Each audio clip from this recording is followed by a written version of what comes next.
다산 부동산 파트너 대표 공인중개사 서미라입니다. 웬 자전거냐 싶으시죠?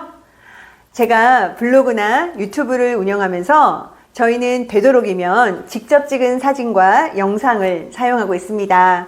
그래서 보통은 걸어 다니거나 또 차로 이용하거나 자전거를 타곤 했었는데요. 이번에 조금 큰맘 먹고 컬리 전기자전거를 구입을 했습니다. 좀 더 좋아진 기동력을 가지고 좀 더 좋은 사진과 영상 촬영해서 여러분들한테 좋은 소식 많이 전해드리도록 하겠습니다. 자, 그러면 이번 주 한 주간 부동산 시황 주간 브리핑 먼저 보시겠습니다. 일단 주간 아파트 매매가격 변동률은 답보 상태입니다. 늘 같은 패턴이죠. 전국 기준은 보합인데 서울과 수도권은 어찌됐든 상승, 그리고 지방은 끝없는 하락. 이게 똑같은 이야기를 반복해서 하게 됩니다. 작년 한 해 내내 제가 지방은 쳐다도 보지 마세요 라고 했던 말은 결과적으로는 맞는 말이 됐네요. 6월 조기 대선을 앞두고 서울 아파트 거래량이 많이 줄었습니다.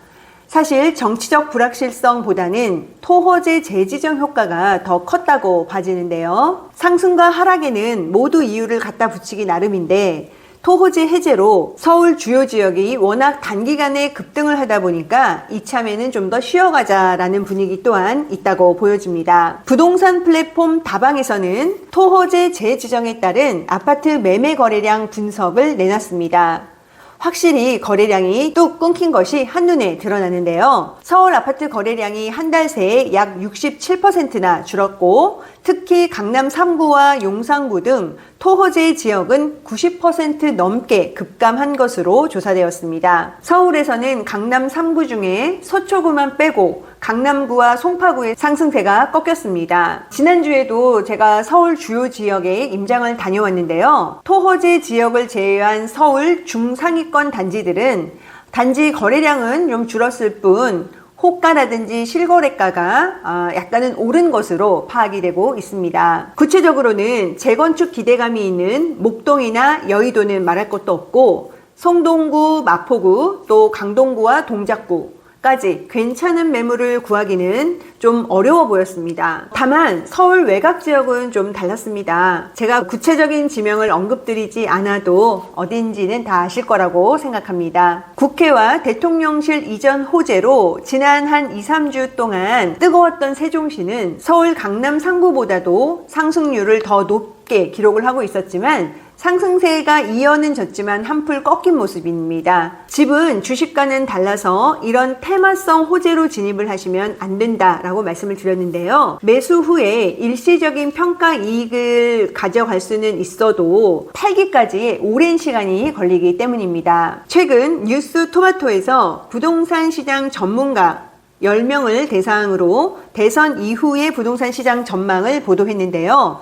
다 훌륭한 분들이시지만 참고용으로 보셨으면 좋겠습니다. 동일한 전문가분들은 아니었지만 작년이나 재작년에 대부분의 매체에서 전문가의 예상은 집값 하락이었는데 이후에 반등이 나왔었습니다. 한 가지 눈여겨볼 점은 서울 아파트 전망에 대해서는 모두가 한 목소리다라는 점이고요. 역시 서울 아파트는 천상천하 유아독존인 것 같습니다. 수도권은 보합 내지 상승, 지방은 하락.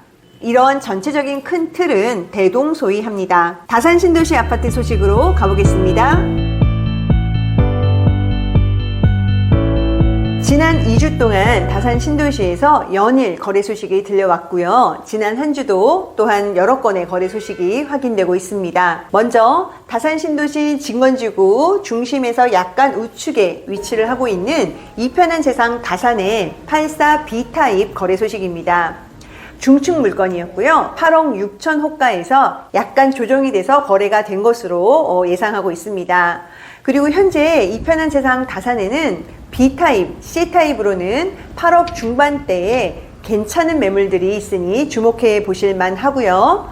동서남북으로 어디든 학교, 공원, 역, 인프라를 이용하기에 아주 좋은 입지적인 위치가 좋은 단지입니다. 그리고 유승한예들 센트럴 거래 소식도 있었습니다. 84 B타입이 3601동과 3605동에만 있는 좀 귀한 B타입인데요.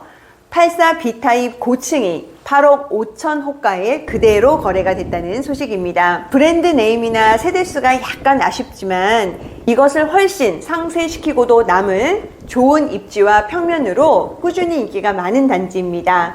8억 중반대에 괜찮은 매물들, 계속 눈여겨볼 만한 물건들 있습니다. 반도 유보라 메이플타운입니다. 동간거리가 워낙 넓고 또 남향의 물건이 많은 좋은 단지죠. 반도 유보라 메이플타운 8-2에서 1층 매물이 7억 중후반대에 거래가 됐고요. 반도 유보라 메이플타운의 지하철역 가까운 동이죠. 2105동의 중층 8억 매물이 약간의 이사비 정도 조정이 돼서 거래가 되었습니다. 반도 유보라 메이플타운처럼 넓은 동간거리에 좋은 평면을 가지고 있는 단지를 이 가격에 매수할 수 있다는 것도 큰 행운이라고 생각합니다. 그리고 폴라리스 소식입니다. 다산자이 폴라리스는 다산 신도시에서 가장 신축에 들어가는 단지인데요. 거래량은 많지 않아도 늘 리딩 단지다운 퍼포먼스를 보여주고 있습니다. 남서양 중층 물건이었습니다. 9억 2천에 나와 있는 물건이었는데요. 매도인 분의 상황이 있다 보니까 약간 조정되어 9억 아래로 거래가 된 소식 확인이 됩니다. 추천 매물 말씀드리겠습니다. 유승한네들 센트럴에 갭 2억 원대 후반에 접근할 수 있는 84A 타입, 매매가 8억 3천입니다. 추천해드리고요. 중층 같은 저층이라고 보셔도 괜찮은 층수입니다.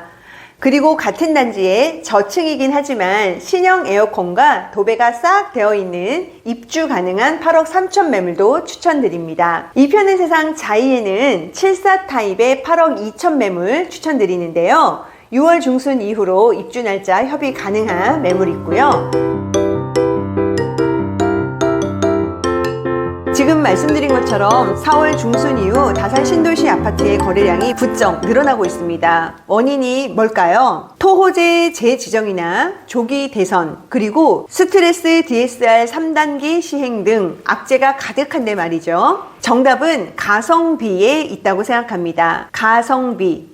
가격 대비 성능이라는 말인데요. 다산 신도시만한 성능이 있는 곳을 국평 8억 원대에 매수할 수 있는 곳이 있을까요? 거의 없습니다. 무언가는 부족하기 마련이죠. 그렇다고 다산 신도시는 완벽하냐? 또 그건 아닙니다. 양질의 일자리가 없는 전형적인 베드타운이고 한강 기준 북쪽, 경기 북부라는 행정구역이 태생적 디스어드밴티지 또한 있습니다. 동일 가격대에 어느 동네나 그 안에서 살기는 다 좋다지만 몇몇 단점들이 있다면 아무래도 강남 접근성이 우선시 됩니다. 직주 근접은 중요하니까요. 판교, 과천, 분당, 위례 등등은 비교 대상은 아니고 또 자족이 되는 광교나 동탄2는 서울과 물리적인 거리는 멀어도 경기도 상급지로 인정을 받습니다. 경기도 9억 원 초과 매매 거래량 및 거래 비중이 점점 높아진다는 것은 무엇을 뜻할까요? 일단 2021년 정고점을 향해 경기권 각 지역들이 우상향하고 있다는 것, 그리고 인서울에서도 상급지를 우선하듯이 경기도에서도 잡을 수 있는 가장 높은 곳을 선택한다는 걸 의미합니다. 다산 신도시는 도시 자체적으로 살기가 좋다는 것만 강조하기에는 한계가 있습니다. 그런 곳은 많으니까요. 자족이 없는 경기도에서 도시 경쟁력은 결국 서울의 업무지구와의 접근성입니다. 서울 지하철 도보 역세권이 더욱더 강조가 돼야 하는 다산 신도시입니다. 시거래가표 함께 보시죠.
이번 주 소식 여기까지 준비했습니다.